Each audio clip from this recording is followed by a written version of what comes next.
A ver, entremos de lleno en esto.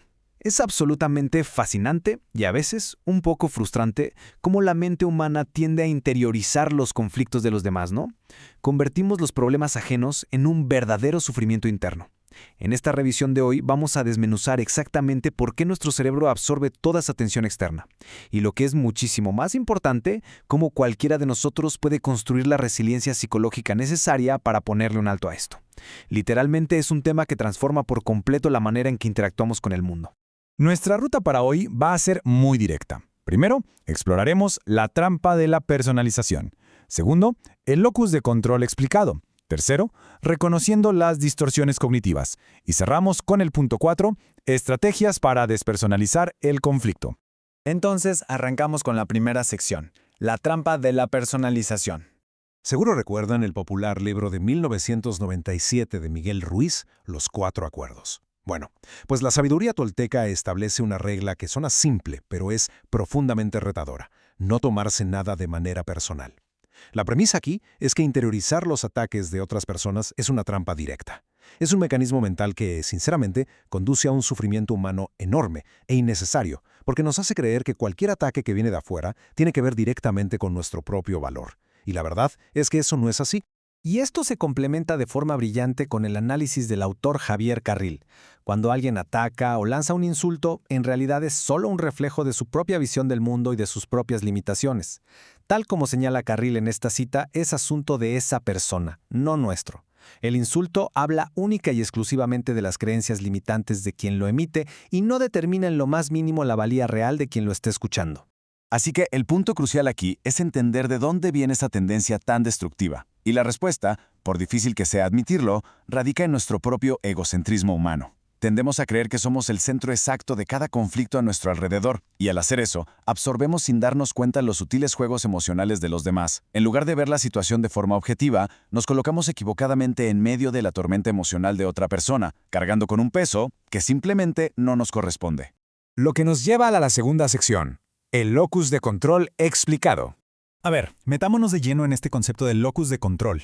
Este es un término súper interesante que fue acuñado por el psicólogo Julian Rutter allá en la década de los 60. Básicamente explica el enorme espectro de cuánto control siente la gente sobre sus propias vidas. Es la óptica con la que el cerebro interpreta si uno es el protagonista absoluto de su destino o si somos simples pasajeros a merced de lo que pase. Existen dos mentalidades que contrastan muchísimo. Por un lado, un locus de control interno se enfoca totalmente en la responsabilidad personal. Es esta creencia sólida de que nuestras propias decisiones y esfuerzos son los que verdaderamente guían nuestra vida. Por otro lado, un locus de control externo funciona más bien como una salida fácil. Transfiere constantemente la culpa hacia afuera, asumiendo que el destino, la suerte o peor tantito, las demás personas son las que dictan lo que nos sucede.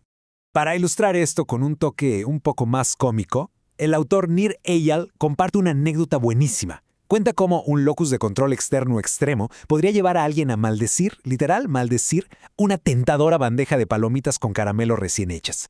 En lugar de asumir la responsabilidad de sus propios antojos e impulsos dietéticos, la persona prefiere echarle la culpa a un objeto inanimado por haberlo tentado. Es la demostración perfecta de cómo una mente externa evita la responsabilidad señalando a fuerzas de afuera. Bueno, pasemos a la tercera sección, reconociendo las distorsiones cognitivas.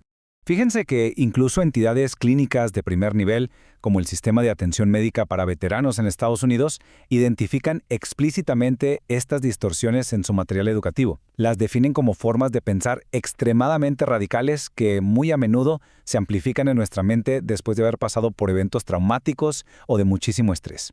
Vamos a revisar rapidísimo la primera distorsión común, que es el pensamiento de todo o nada.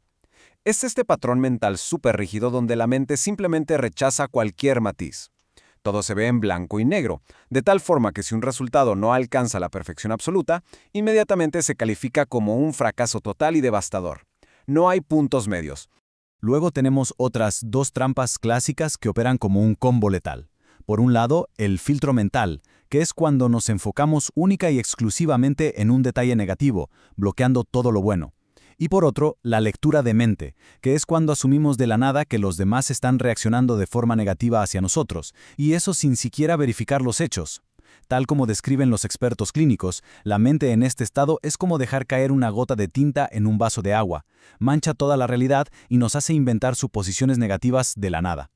Y aquí es donde llegamos a la definición clínica de la famosa personalización. Consiste en verse a uno mismo como la causa directa de algún evento negativo externo, cuando en realidad ni siquiera se tenía la responsabilidad principal de eso. Esta definición es clave, porque es el puente perfecto entre la filosofía tolteca que vimos al principio y la cruda realidad clínica que nos explica por qué los seres humanos nos empeñamos tanto en cargar con culpas que no son nuestras.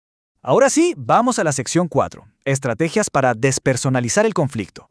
Hay un acrónimo en inglés que es espectacular y viene directo de los manuales de apoyo para cuidadores médicos que trabajan en ambientes de muchísimo estrés. Es el acrónimo QTIP, que significa Quit Taking It Personally, o sea, deja de tomarlo de manera personal. Esta herramienta es como ponerle una señal de alto gigante al cerebro emocionalmente reactivo para que frene en seco antes de engancharse en el problema. Y la verdad es que aplicar este concepto es un verdadero parteaguas. Al ayudarnos a tomar distancia emocional del caos de los demás, logramos mantener una perspectiva muchísimo más sana, incluso en los ambientes más tensos. Esto no solo reduce drásticamente el estrés, sino que fomenta que tomemos decisiones racionales en lugar de reacciones impulsivas. Y claro, abre la puerta a una comunicación mucho más productiva y sin tanto desgaste emocional. Entonces, ¿cómo le hacemos en la práctica? Hay que tener súper claro que no podemos controlar cada detalle de una situación, ni mucho menos el comportamiento de otras personas. Así que el proceso exige 4 cosas. Practicar la autorreflexión constante para cachar nuestras propias reacciones a tiempo, establecer expectativas realistas de lo que de verdad podemos lograr, dedicar tiempo sagrado al autocuidado y, obvio, buscar apoyo, ya sea social o profesional, cuando el desgaste ya es muy pesado. Por su parte, el consejero clínico Dan Bates nos da estos pasos adicionales que, la verdad, son oro puro para manejar conflictos. Él enfatiza muchísimo el centrarse estrictamente en el problema que se quiere resolver, dejando de lado los ataques personales. Pero el verdadero secreto de su enfoque está en la pausa. Él recomienda tomarse un respiro deliberado para formular una segunda respuesta más sabia y tranquila, en lugar de soltar ese primer pensamiento reactivo que casi siempre termina empeorando las cosas. Otra táctica increíble es convertirnos en nuestro propio entrenador de conversación interna. La idea es tomar el volante de nuestros propios pensamientos durante un momento de tensión. Nos guiamos haciendo preguntas que de verdad aporten, como ¿qué se puede aprender de todo este relajo? ¿De qué manera puedo ayudar a bajar la intensidad de este momento? ¿O dónde está esa pequeña pizca de verdad en la crítica que estoy recibiendo? Y por último, tenemos que hablar del desplazamiento. Es vital darnos cuenta de que muchas veces el enojo de una persona viene arrastrado de una crisis que no tiene nada, absolutamente nada que ver con nosotros. Esa furia podría ser por un problema grave en el trabajo o hasta el impacto de un diagnóstico médico reciente. Cuando logramos entender este desplazamiento y lo vemos con empatía, nuestra respuesta se vuelve compasiva y logramos despersonalizar por completo la situación.